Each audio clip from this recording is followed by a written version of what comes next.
Hi, this is Matt Bainey, managing editor of the Lewiston Tribune, and this is the Lewiston Tribune podcast, episode number 22. Joining us today is Rachel Sun. Hi, Rachel. Hey Matt, how's it going? Oh, good. Thanks for coming. Rachel is the Tribune's healthcare reporter. She also works at Northwest Public Broadcasting. And recently, Rachel went to prison at the Idaho Correctional Institute in Orofino to do a story about Lewis Clark State College's prison education program. Uh, Rachel, can you tell us just an overview of what you found out about when you went up to Orofino earlier this week? Yeah, it was great. I did go to prison. I got to talk to a couple of folks, Kent Shriver, the deputy warden there, as well as two of the students, Lance Barnes and Dakota Turner. So this prison education program started as a pilot about 3 years ago uh, with the Department of Education. And LCSC has been doing this program, and they just recently got approved as an official prison education program. So it's no longer a pilot. Um, they're they're going through all the steps they need to, and they've got about 150 students, give or take, between Orofino, Pocatello, and Boise. And they're hoping to, grow that a little bit as it continues. Okay. Uh, Tell us at the Orfino prison when you went up there, what sort of courses do the prisoners take? What kind of degrees are they pursuing?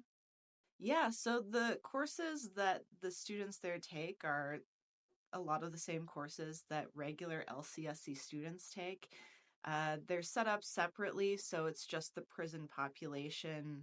There's, no intermingling between the classes, but they have things like business management and math classes and English, a lot of that type of thing. And they have in person classes, especially for some of the lower level stuff. And then they have online classes as well. And so students can pursue associate's degrees and bachelor's degrees. And so far, I think they've graduated about 3 students from Orofino, and they're expecting another 5 this spring in Orofino, and another 2 or 3, I think, from Boise. Okay.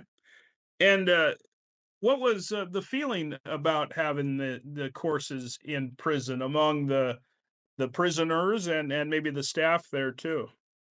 Yeah, so the staff told me that the environment within the school is just so uplifting. Everyone's really excited to be there and be in their classes and be in community with their other classmates.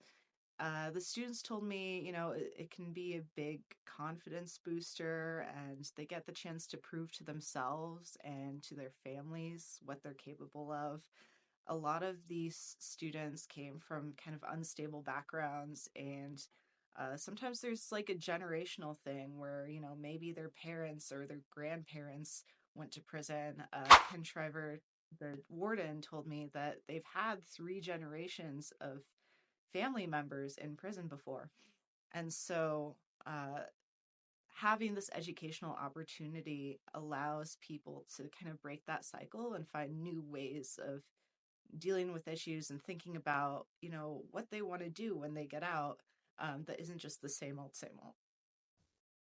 And some of those students you talked to, you must have got that sense from them too, that yeah, they did feel like they were making some headway while they were in prison. Yeah, definitely. One of the things that both the students I talked to mentioned was that, um, being able to talk to their family members when they had phone calls or visits about their classes and what they were working on and learning was really a positive for them. And, prison can be tough and can be a lot of the same thing all the time. And so having this thing to work toward and to be able to share with your family, um, that was really impactful for them. And you mentioned this is the third year that LCSC has done this, and you also spoke with LCSC President Cynthia Pemberton. And what's the college's motivation for offering these courses at prisons in the state? So what President Pemberton told me was that this is a huge benefit to the communities that these students will be returning to and to the state of Idaho as a whole. There's several meta-analyses that have shown that prison education programs can help reduce recidivism, which just means the chance that someone's going to reoffend and end up back in prison. So it reduces the burden on the state in that regard, and it sets people up for success and being able to find jobs and be active, contributing members of their community when they do get out. Mhm. Uh, Going there and seeing the area where they were taking classes.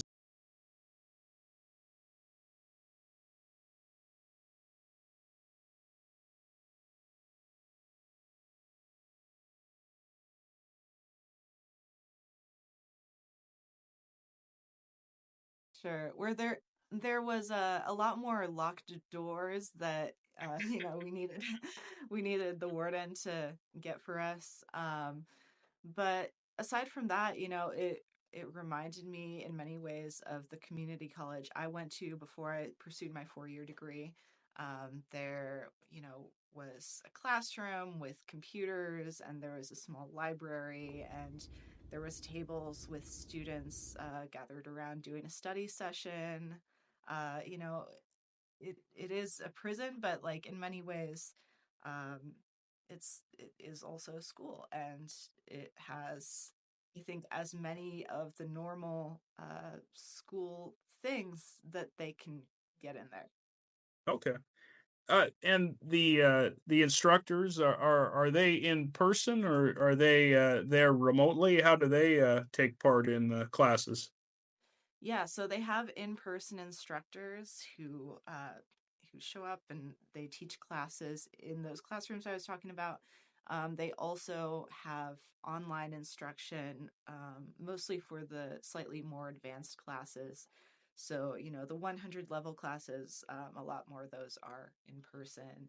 And that's also helping the students really get involved and get them set up for success before they try and get into these online courses. um, they have this experience and are connected with the other students, I think. You mentioned in the story that there's about 150 students at Orofino attending these classes. Did Cynthia or anybody else, did they mention any sort of long-term goal for this program?